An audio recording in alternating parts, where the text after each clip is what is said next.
अस्सलाम वालेकुम। बहुत कम लोग जानते हैं कि ओपन हार्ट सर्जरी पहली दफ़ा कब हुई थी और ये सर्जरी किसने और किसकी की थी, जबकि ये सर्जरी आज से 1400 साल पहले की गई थी।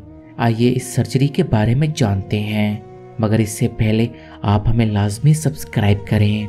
दुनिया की सबसे पहली ओपन हार्ट सर्जरी इस्लाम में हुई थी। इसका जिक्र सही बुखारी की हदीस नंबर 3887 में मिलता है।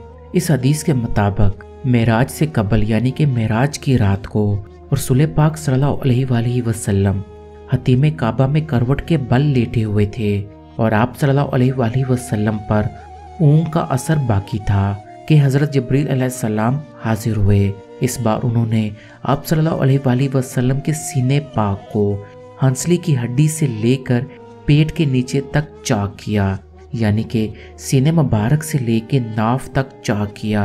कल्बे अथर को बाहर निकाल लिया। फिर ईमान और हिकमत से भरा सोने का एक तश्त यानी कि थाल लाया गया। हज़रत जिब्रील अलैहिस्सलाम ने प्यारे आका सल्लल्लाहु अलैहि वसल्लम के कल्बे अथर को आबे ज़मज़म से गुस्ल दिया और फिर ईमान और हिकमत से भरकर वापस उसी जगह रख दिया। हम में से बहुत से लोग ये समझते हैं कि मुसलमान इल्म में बहुत पीछे रह गए हैं, जबकि मगरबी दुनिया बहुत आगे निकल गई है। मगर क्या आप लोग जानते हैं कि इस्लाम ने जो हमको 1400 साल पहले बताया था वो आजकल के साइंसदान साबित कर रहे हैं, यानी कि हमें इस्लाम से तालीमात लेने की ज़रूरत है। खुदा हम सबके इल्म में इजाफा फरमाए और हमें इस्लाम को समझने की तौफीक अता फरमाए, आमीन।